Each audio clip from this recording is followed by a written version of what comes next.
R$ 1 milhão por ano, todo ano, desde 2016, trabalhando com robôs.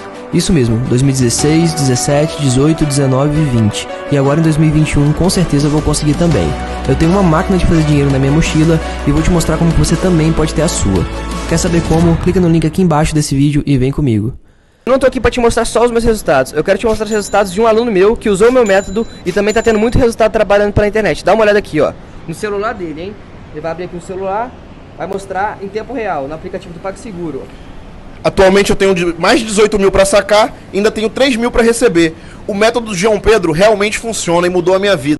Fala galera, beleza? Dá só uma olhada nesses resultados.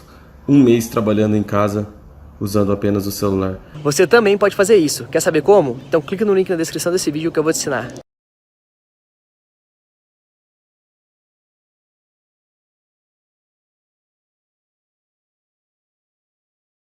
De garotos do Flamengo, né?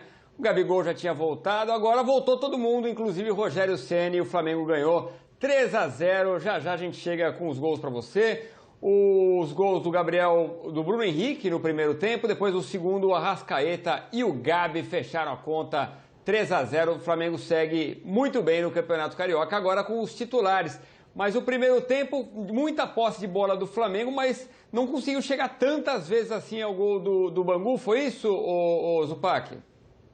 E deu para ver apenas o primeiro tempo por motivos de Sport Center, né? Foi antes da gente entrar no ar.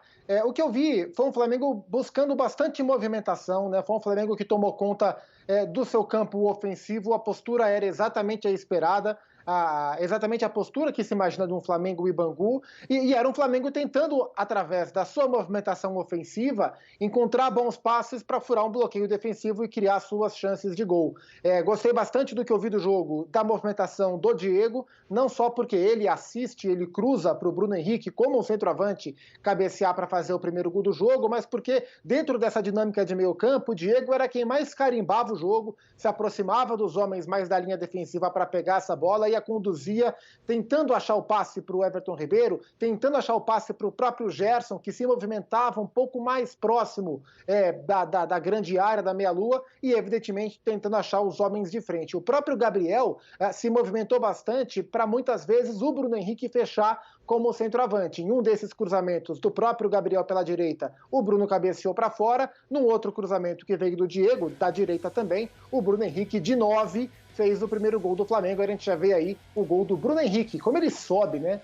Ele é um velocista, Bruno Henrique no 1 contra 1 é quase imparável, mas a impulsão que esse cara tem é um negócio impressionante. Ele pulou demais para fazer o primeiro gol do jogo. Já nos acresce. Zupac, a impressão que dá é que ele até se encosta no jogador do Bangu, porque ele sobe tanto, e aí o ângulo que a gente está vendo dá a impressão, não é possível que ele tenha tido esse impulso, né? Ele tenha chegado tão alto, mas sim, esse é o Bruno Henrique que abriu o placar ali no finalzinho do primeiro tempo, já nos acréscimos do primeiro tempo, no último lance, o Flamengo que pressionou demais no primeiro tempo, mas só conseguiu abrir mesmo no último lance do primeiro tempo, com o Bruno Henrique, depois a Arrascaeta e também o Gabi, fechando o placar. Golaço do Gabigol, terceiro gol do Flamengo, 3-0 em cima do Bangu. A gente já vai conversar com o Pedro Henrique Torre e ele vai trazer mais informações deste Flamengo, agora um Flamengo titular, Pedro Henrique Torre. O Flamengo titular fez a sua estreia. Rogério Ceni também, 3-0, tá de bom tamanho. Gabigol, Arrascaeta e Bruno Henrique completou. Tudo bem, Marcela? Tudo bem? Oi, Marcela? Não estou ouvindo o Pedro Henrique Torre. Agora sim, Pedro Henrique Torre, aqui no Sport Center. Seja bem-vindo. Agora sim, tudo bem? Boa noite aí para você, Edu, também Zupac. Prazer participar aqui mais uma vez. Olha, a gente pode dizer que a temporada 2021 do Flamengo começou como as outras duas anteriores foram, né? Aquele trio da frente ali, que sempre foi o trio artilheiro, o trio mortal do Flamengo, infernizando mesmo os adversários. Bruno Henrique, Arrascaeta e Gabigol. O Flamengo teve uma atuação muito boa. A gente desconta, claro, o adversário, um adversário fraco ainda, claro, o Bangu. Tentou mostrar alguma questão defensiva ali, tentar barrar um pouco o Flamengo, às vezes com uma linha de 6, mas o Flamengo mostrou muita imposição durante a partida, um bom preparo físico, acho que isso matava demais o time na última temporada, parece que os 15 dias ali foram de fato aproveitados, descanso de 15 dias, mais trabalho de 15 dias, o time voltou muito bem, a Arrascaeta fazendo recuperação de bola ainda no campo defensivo, perto da própria área, e aí avançando mais à frente, então o Flamengo mostrou muitas alternativas, e algumas coisas ali com uns pitaquinhos ainda do que acontecia na época do Jorge Jesus. Pô, lá vem você falar de novo de Jorge Jesus, mas a gente vai sempre lembrar desse time de 2019, enquanto os jogadores foram praticamente os mesmos, né? Então o Gabigol caindo muito pelo lado direito ali, o Gerson também, e se entendendo muito bem com o Bruno Henrique. O Bruno Henrique perdeu uma oportunidade de cabeça, mas como o Zupac falou aí agora, é impressionante a impulsão que ele tem, quão alto ele consegue subir, e aí parece que o Dadá Maravilha vai ter que mudar mesmo aquela frase dele que só 3 coisas param no ar, né? Dadá, beija-flor e helicóptero, vai ter que acrescentar aí o Bruno Henrique.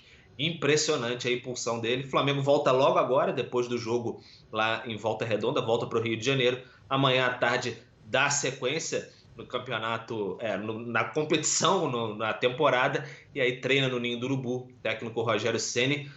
Parece que pode ser que ele conquiste um pouco mais os rubro-negros depois dessa atuação de hoje. É claro que a gente fala do Bangu, ainda tem o Palmeiras no próximo dia 11, Supercopa do Brasil, aí que vai valer. Mas pela arquibancada virtual, as redes sociais que a gente pode acompanhar nesse momento, parece que teve muita gente felizinha com o que aconteceu hoje lá em Volta Redonda, o Flamengo de volta ao outro patamar.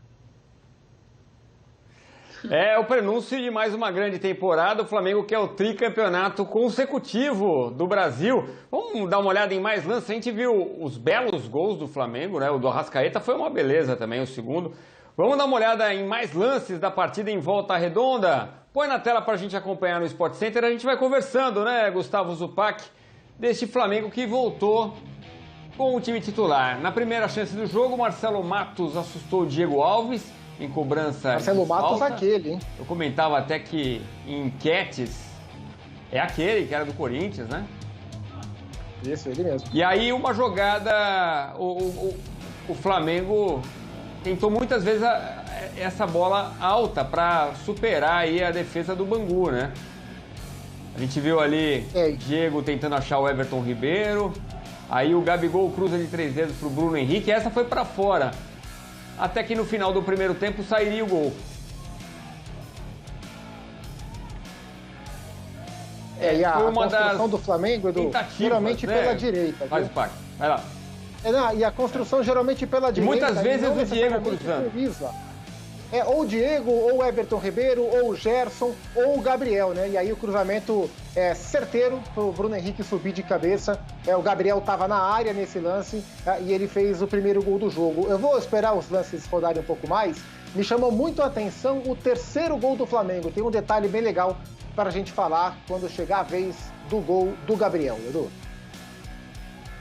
Boa, vamos pro segundo tempo, cobrança de escanteio. Aí, por cima do gol é o Gustavo Henrique, né? O zagueirão que tá ali. Não era uma jogada, não é de escanteio, não. Aí, o Arrascaeta trabalha com o Isla. Everton Ribeiro cabeceia pra fora. Aí, o gol do Arrasca, ó. Como ele tira do zagueiro do Bangu, com categoria extrema, né? Bate rasteiro no canto, sem chance de defesa. 2-0 para dar aquela tranquilidade para a nação rubro-negra. Aí escanteio na área do Bangu, Gustavo Henrique já é alto, sobe no segundo andar, na trave. Olá, Edu. Quase o terceiro do Fla, que viria aos 39 minutos. Fala, Zupac. O passe do William Arão é o segredo desse lance. Uma das grandes vantagens de você ter o William Arão na sua linha defensiva é a construção partir de lá de trás. E o William Arão, praticamente da linha do meio-campo, um pouco à frente, dá o passe chamado quebra-linha, um passe que rompe as linhas de marcação do Bangu e acha ali o Vitinho, me parece, né, que entrou no segundo tempo, se posicionando entre as linhas. O Vitinho serve o Gabriel e o Gabriel bate no ângulo. Agora, essa virtude, essa qualidade do William Arão e o Rodrigo Caio também tem, os dois jogadores volantes de origem, para esse tipo de jogo em especial, onde o adversário vai ser empurrado pelo Flamengo, isso é determinante. Então, quanto mais jogadores nessa linha de construção você tiver com essa capacidade de passe, maior a chance de lances assim acontecerem. O zagueiro dá um passe que rompe as linhas, acha alguém entre as linhas de marcação, um meia ou um atacante que por ali flutue, e aí, no caso, o Gabriel recebeu do Vitinho e marcou um belo gol. Coletivamente, em termos de ideias, em termos do que pensa o treinador, o terceiro gol do Flamengo é o que mais encaixa com aquilo que o Rogério Ceni pretende. Ô Zupac, é um momento então que o torcedor rubro-negro olha para esse time. A gente estava vendo o Pedro Henrique Torre falando que a torcida virtual está animada com o Rogério Ceni, mas é de se animar mesmo que o adversário seja o Bangu? Isso não dá para ser totalmente isolado, né? O Bangu acho que começou a rodada em 11º lugar no campeonato. E isso, Marcela, essa pergunta que você me fez, essa pauta, ela foi muito viva no ano passado, na última temporada. Então, o Flamengo estava tentando se encontrar durante o Campeonato Brasileiro. Aí fazia um jogo ruim ou uma sequência ruim, vinha aquele balde de desânimo. Aí o Flamengo fazia um grande jogo, uma goleada, como goleou, se eu não me engano, o Fortaleza, enfim, fez grandes jogos pelo Campeonato Brasileiro.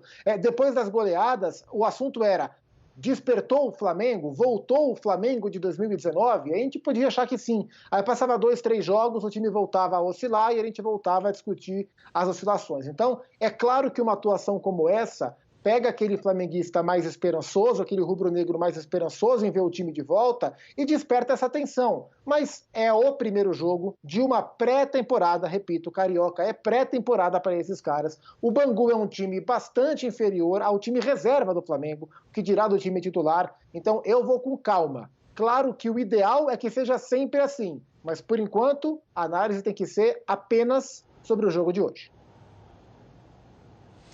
Pois é, Pedro Henrique Torre acompanhou com atenção o jogo em Volta Redonda. Ô Pedro, o Bangu realmente muito recuado, né? O Flamengo procurando saídas, o Diego sendo muito importante para isso. E muitos elogios também à dupla, aquela dupla, Gabi e Bruno Henrique, o entendimento entre eles. Primeiro jogo só da temporada, mas já tendo aquela dupla, aquela sintonia entre eles, né? Exatamente, Edu. É uma sintonia que já vem lá dos tempos de Santos, né? Eles chegaram a jogar juntos no Santos, agora passaram para o Flamengo, essa dupla que fez história, está na história do Flamengo, né? Uma dupla de muito sucesso. E o Gabigol caindo demais para o lado direito, a gente ressalta isso porque talvez no Campeonato Brasileiro o time, por conta do desgaste mesmo, não conseguisse ter tanta movimentação assim. Então, essa movimentação que acontecia demais naquele Flamengo do Jorge Jesus, se você lembrar a Supercopa do Brasil do ano passado, foi justamente assim, o Gabigol indo para o lado direito e jogando a bola mais na área para o Bruno Henrique fazer aquela diagonal ali, chegar e concluir. Foi mais ou menos o que aconteceu algumas vezes no jogo hoje. Bruno Henrique às vezes como 9 ali. Então, Flamengo girando alternativas aí, tentando retomar um pouco do DNA, mas assim que o Zupac falou do lance do terceiro gol, eu já sabia que ele ia falar do Ilharão, o estilo ainda meio Van Dijk ali, né, com aquele coque. Então esse passe vertical mesmo ali, o Ilharão funcionando muito, muito bem. Então parece que o Rogério Ceni agora vai insistir nessa questão mesmo dos zagueiros que sabem jogar, com o Rodrigo Caio. E aí a gente observa um detalhe muito interessante que aconteceu logo no segundo tempo, que aí você já pode observar algumas coisas que o Rogério Ceni já apresenta. Assim que ele foi fazer as primeiras substituições, ele tirou o Gustavo Henrique, pôs em campo o Bruno Viana, não Léo Pereira, que estava no banco de reservas, tirou o Diego e botou o João Gomes. Então já dá para saber mais ou menos ali os jogadores que vão ser os substitutos imediatos ali do Rogério Ceni. Parece caminhar nesse sentido. Sempre bom lembrar também que o Pedro estava lesionado, não constava nem no banco de reservas hoje, senão provavelmente entraria nesse jogo. Zupac, dupla de zaga então do Flamengo é Rodrigo Caio e Arão. Quando o Rodrigo Caio se machucar, porque isso acaba acontecendo bastante, o Arão fica e aí entra o Bruno Viana ou um outro zagueiro? A dupla é Rodrigo Caio e William Arão, né? Lembrando que esse ano tem a Copa América, que vai desfalcar bastante os times brasileiros. O Tite adora o Rodrigo Caio. Talvez hoje, nos 4 zagueiros ideais, com todos em condição de jogo, o Rodrigo Caio esteja presente no pensamento do técnico da seleção. Então é muito importante que o Bruno Viana seja avaliado para poder jogar, ou que o Gustavo ou que o Léo se recondicionem a ponto de merecer essa vaga, porque essa vaga vai abrir, seja por lesão, por suspensão ou por convocação. Vai ser muito difícil a repetição constante de William Arão e Rodrigo Caio. Acho bem interessante essa dupla, mas eu tenho alguma curiosidade de vê-la em jogos em que o Flamengo vai ser muito mais agredido. É claro que tem um outro lado, né? Se a ideia do Flamengo funcionar super bem, de novo, voltando aos tempos áureos de 2019, não tem time, né, contra qualquer tipo de adversário, a proposta do Flamengo é empurrá-lo para trás. Mas quando precisar de uma zaga um pouco mais posicionada, um pouco mais forte fisicamente, vai ser bem interessante ver como é que vão reagir Rodrigo Caio e o William Arão, mas eles podem e devem perfeitamente funcionar como os atacantes do Flamengo, como os zagueiros do Flamengo. Só para não perder um gancho, Pedro falou sobre a movimentação do Gabriel pela direita. Essa movimentação ela é muito interessante também para o Rogério ter mais conforto para fazer o que ele não quis fazer durante todo o Campeonato Brasileiro em que ele disputou, que é trabalhar quando precisar com Gabriel e Pedro. Quando isso for necessário, está muito claro que o Gabriel é capaz de fazer a movimentação mais para o lado, para o Pedro ocupar o espaço que hoje muito bem ocupou o Bruno Henrique. Muito bom, Zupac. Obrigado, companheiro. O Sport Center está acabando aqui, mas...